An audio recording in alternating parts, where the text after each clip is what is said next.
What is up, everybody? I have a pretty exciting video, I'd say. If you remember, if you're a longtime viewer of the channel, first of all, well, thank you so much because yeah, I love you. You're the best. But if you kind of remember what got these videos started was like the rumors and leaks around the F-150 Lightning. It was things like, oh my God, we just got word of what's going to be included at each trim level of the Lightning. And it was really fun, honestly, like, because Ford wasn't really saying anything. We just kind of got to explore. Long story short, it's starting to finally happen for the Silverado EV from Chevy. And today is our first taste of that. We're going to look at it. Let's go.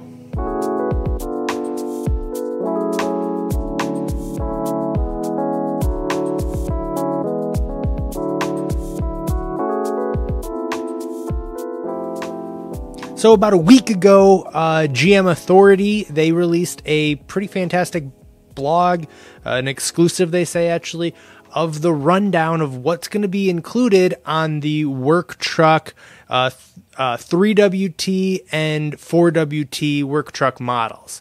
It's noted in this article that there will be lower spec versions of these down the road. However, the first to market, of course, is going to be that really expensive RST, and then it's going to be these guys at a very similar time. Now, most of these sales will probably go to fleet customers first, as following in Ford's footsteps is what I'm trying to say. However, these should be available, relatively soon to Silverado EV reservation holders, and we'll get to this at the end.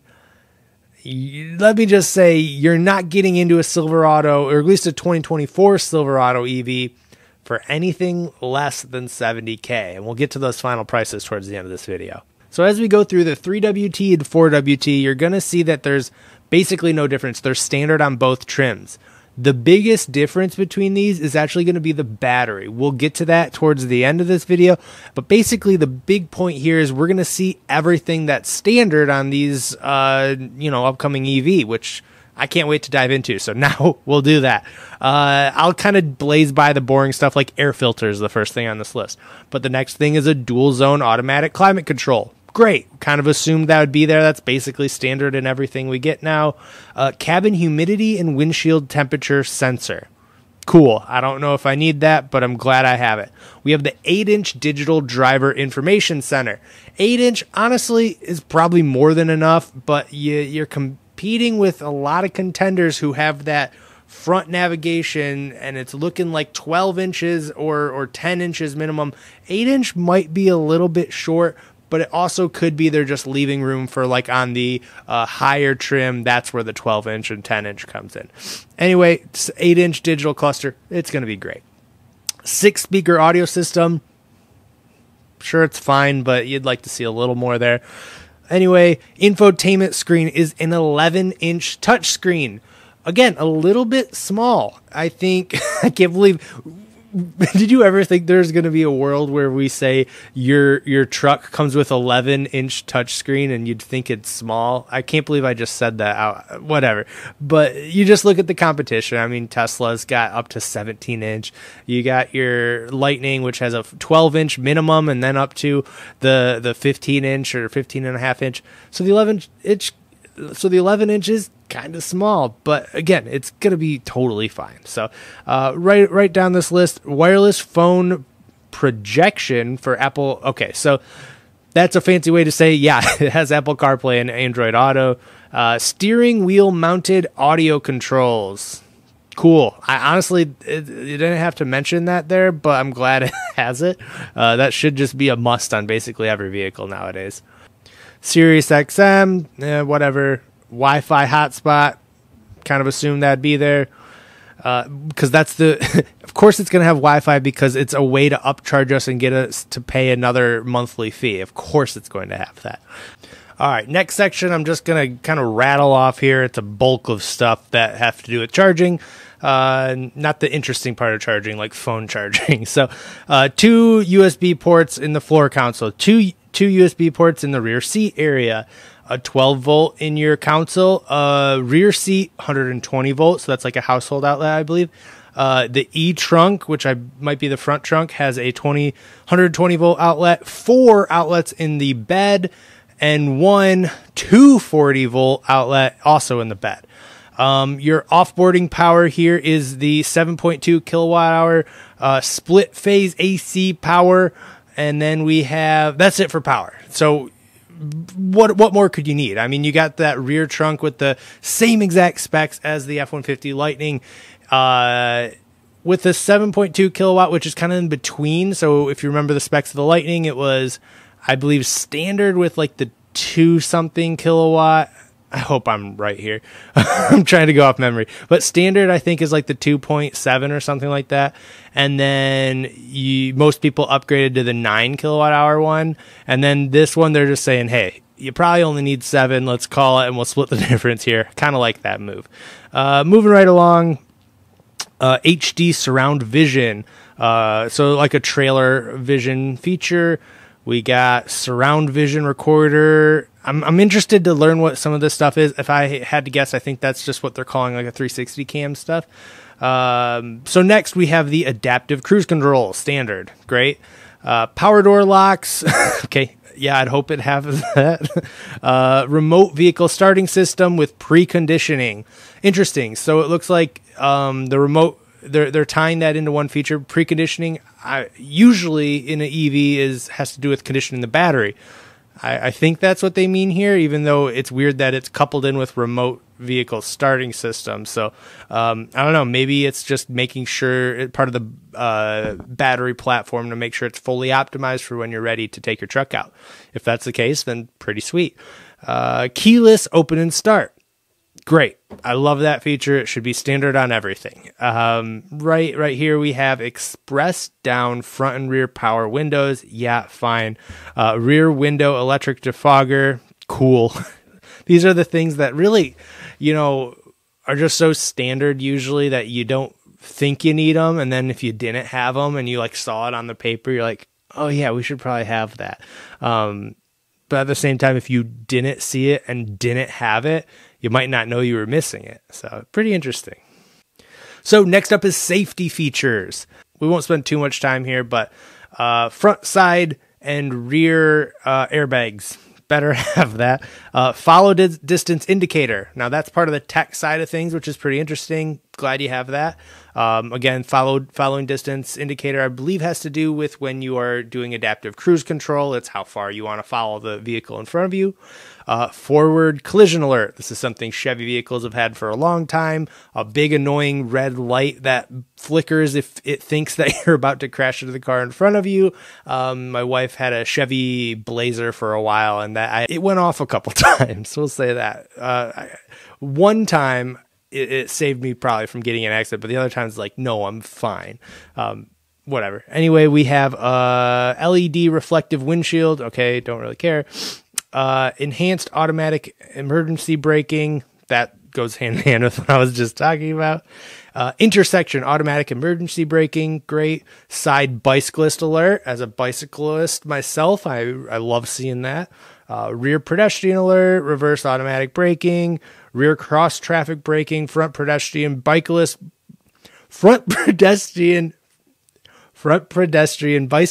braking. Great. I mean, honestly, this is a long list of things that will make it stop. And this is kind of hand in hand with tech and safety nowadays. This seems great that all this is standard. I don't know if I'm going to finish reading this, but I'll have it up on the screen now while I point out to a couple that catch my eye, like the teen driver thing, something Chevy's been doing for a while. I think it's actually pretty smart. Now that I have kids, things like that I start thinking about. So, shout out to Chevy there. And then small things like a theft deterrent system. What does that even mean? Is just a panic alarm? Great. Glad you have it. That does it for safety. Honestly, this stuff will be more interesting to see once the vehicle is around and you can actually try these out. Hey, this is a great point to plug one of my favorite videos I've ever made, where I tested my Tesla Model Y's safety features like to the max. I made like a a man out of a blow up man. I just like a blow up mannequin. And I did some cool tests where I like would pull it in front of the vehicle while I was driving at like slow, medium, and fast speeds to see if my Tesla's safety system would see it and stop the vehicle for me. Spoiler alert, a lot of them it didn't, and that poor man definitely got smoked. It was a really cool video. Hopefully I remember to link it so you can go watch it, because it was one of my favorite videos I've done. Up next, though, is seating. So, this is where we see the lack of leather seats, lack of even cloth seats, which is interesting because everything else they've mentioned have been kind of like premium car features almost. You almost forget we're talking about a work truck until you get to this section. So we have vinyl front bucket seats, driver 4-way manual seat standard on both of these. Hate to see that. You know, everything else sounded really good, you know. Anyway, we'll carry on. We have a front passenger 4-way manual seat. Again, obviously they're not going to give it to the passenger if the driver doesn't have it. We have the front row seatbelt adjustment guide loops. Okay, now they're really stretching for features here. Urethane steering wheel, power tilt and telescopic. Okay, so that's interesting. So a power steering wheel adjustment, but no power seats, saving that for the big spenders, I guess. Front passenger seat back map pocket. Again, is that really a feature, guys? But I guess they're thorough. All-weather vinyl flooring cover. Okay, so just flooring covers. So this part especially really caught my eye as like the gap. It was, everything else has been, wow, this is everything I hope for in a vehicle. The text there, the safety there, the advanced adaptive cruise. Man, I can't talk today. The advanced adaptive cruise control features. Like, if we just a reminder, the things that this has standard, like all like the power, the Wi-Fi capability, the obviously CarPlay, things like that dual automatic climate zone. I'm just reading through like the other things that are, you know, sometimes reserved for a higher trim. Keyless open start, like that doesn't even start until you pay like, I don't know what it is. Like, I think that's on the advanced XLT to get that for Ford. So these things, you're like, great. And then all of a sudden you get the vinyl seats, which, to be fair, it's a work truck. Again, I got to keep reminding myself that. And what I learned a lot is the people with the Lightning loved the vinyl seats. I've never actually sat in them. I've seen obviously a million videos of them, but hey, maybe that's where the market is for these things. And I don't know what I'm talking about. I personally, though, especially once you hear the price of this, think it should have at least cloth seats. Just my opinion, though, or the option for it. Because anyway, let's move to the exterior here. So we have front, upper, and lower grille active shutters. If I'm honest, I have no idea what that means. So if you know, let me know in the comments. Back wheel to wheel assist steps. I think they do like integrated bumper steps that GMC and Chevy vehicles have, which is a great touch. My dad's Silverado has that. I really like it, especially when you're crawling into your bed and you don't want to take the tailgate down. It's nice to just hop in, kind of thing. It's a good touch. So love to see that. And then here's the only one of two things that's an add-on. It's a spray-on bed liner. Pretty standard thing to add on if you want it. Body color door handles, cool. Locking tailgate, great. Rear door and rear cab deep tinted glass, fine. Like little things like that. Actually, that's pretty interesting to have. That's a pretty good feature. Solar absorbing front and side windows, solar absorbing privacy tinting rear side windows. Really, the marketing guy had his way with this list for sure. LED headlamps, great. Actually, that's a pretty big deal. Like, I think LED tail lamps as well. There's a lot of people or manufacturers that reserve LED as like a luxury feature when it's an energy saving thing. It's a safety thing because they're brighter and more effective and last longer. Like, we should all be on the LEDs now. Like, all the lights here, like even these, you can't see them, but I have like these big lights over here. Like, they're all LEDs and they're powerful and bright. Like, we need to be on LEDs. So shout out to that.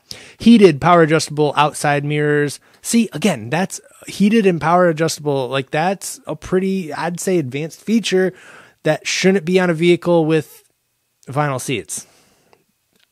Maybe I'm just trying to poke holes to I don't know. I'll leave it there. Maybe you guys disagree, and that's fine too. Let me know.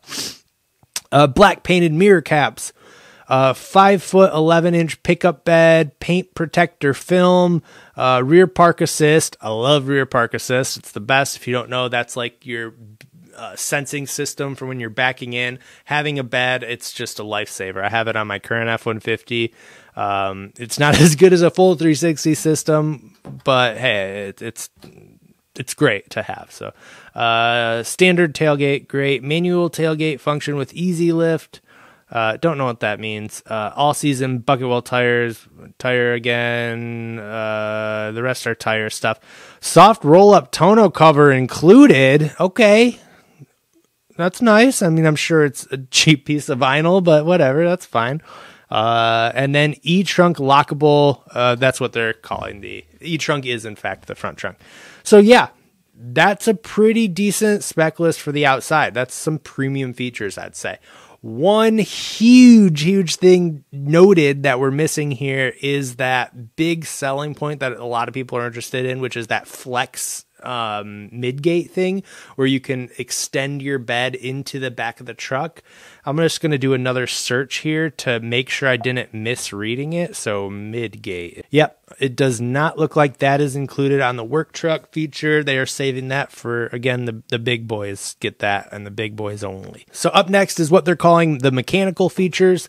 Again, a lot of this stuff, if I'm being honest, I don't know the exact extent of, but I'll read them anyway. So, the hitch guidance, think similar to Smart Hitch and Ford, 17-inch front and rear sliding caliper disc and rotors. That's just the braking system, brake rotor, stable track control system, proactive roll avoidance, traction control, trailer sway control, hill start assist, integrated trailer brake controller, trailering information label, tow haul mode, dual level charge cord with 120 volt and so charge cable. They're including one. Great. They're not making you pay $500 like Ford is, and Tesla now too. They're charging $200 for a cable.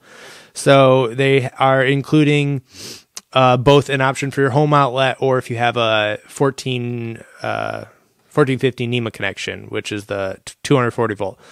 Glad that's included. A 19.2 kilowatt charging module, a 800 volt architecture. Love to see it with up to 300 kilowatt charging speed. Fantastic. We have our Ultium Performance Torque Vectoring E4-wheel drive with 2 motors. Badass. I don't know the exact details there, but I love to hear it. Ultium drive front unit and rear unit. And then here's again the only difference where it just says Ultium battery and then Ultium battery. And so there's a different battery in each one. Obviously one's going to be a lower range or lower size battery. So probably like, if I had to guess, 100 kilowatt versus a, maybe 120 kilowatt, who knows, but that will be the difference between these two trims, because nothing else has been different so far. And then we have four-wheel independent suspension, E4-wheel drive chassis, electronic position swift with low mode regenerative braking and one pedal driving. Okay, we got to learn there's one pedal, as there should be. Fantastic, really great stuff. Another thing that I'd note that is not here is that adjusted. There was a lot of early marketing for the Silverado, if you recall. It was, I can't remember the name, but it was rear steering, I think it was, that allowed it to turn tighter, which I'd like to see on all of them, but I guess, again, they're just saving for that higher trim level. Bummer. So here's where it gets wild, because when you hear the starting price on this, you might be scratching your head a little bit. $72,900 for this 3 WT, and then $77,900, so almost $78,000 for the larger battery. What do you guys think of that? That seems a little overpriced for me. I don't know. And again, everything seems great. There's only a couple things. It's like the manual seats and the even honestly, the vinyl seats don't bother me that much. But the cheaper urethane steering wheel, it just feels like you're getting something cheap for a $77,000 truck. That seems like there's a gap there. Now, the $5,000 difference is going to be in the battery. We've decided that. We know that for sure. But maybe I'm missing something. Maybe you guys know what's up. Maybe because it's the work truck, they're focusing it in on the work truck guy. I mean, that's the only thing I can think of, because there's a lot of awesome premium features here. I just really wish they would have drove it home with a couple nicer features on the inside. Maybe that's the market they think they can fill, because all of the Ford trims at this price. I mean, this is a Lariat level truck we're talking about, where you're getting a giant screen, you're getting a giant front screen, you're getting all leather, you're getting premium features, where this one is giving you work only features, but you're still paying well over $70,000. And really getting close to that price of needing or not being eligible for the tax credit too, which of course is $80,000. So they did at least manage to stay under that, unlike Ford did for all of their extended range batteries. So I'll leave you with the final quote here that does kind of confirm things, that there will be lower trimmed, lower spec'd work trucks down the road. But this is the first thing on the market we'll see that isn't that high RST level. So let me know what your thoughts are. If you were especially if you're a former Lightning guy and you're thinking of making the dedication to follow the EV truck news right into the Silverado, well, I'll be there. So please stay subscribed, because I'll follow the news the entire time, and I can't wait to see what they end up doing with this stuff. They're the next ones up to bat, so all the attention's on them. I can't wait to just keep seeing what happens. So stay tuned. Please stay subscribed, and thank you guys so much for continuing to watch these videos, guys. You're the absolute best. Oh, final thing. Again, link to the description. This is a 48 amp level 2 charger from Lectron.